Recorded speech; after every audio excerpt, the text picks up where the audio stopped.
শেষ করতে পারবেন না। অসুস্থ থাকার পরেও উনি চেষ্টা করেছেন আপনাদের সাথে কিছু কথা শেয়ার করার জন্য। সাংবাদিক ভাইদের কাছে অনুরোধ থাকবে এই কথাগুলো এদেশের প্রত্যেকটি মানুষের কাছে পৌঁছে দেওয়ার জন্য।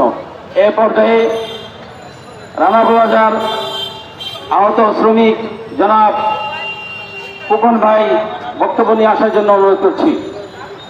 আমি একটু বলি, রানা প্লাজার 11 বছর হয়ে গেছে। প্রতি বছর বছর এখানে এসে বিচার চান।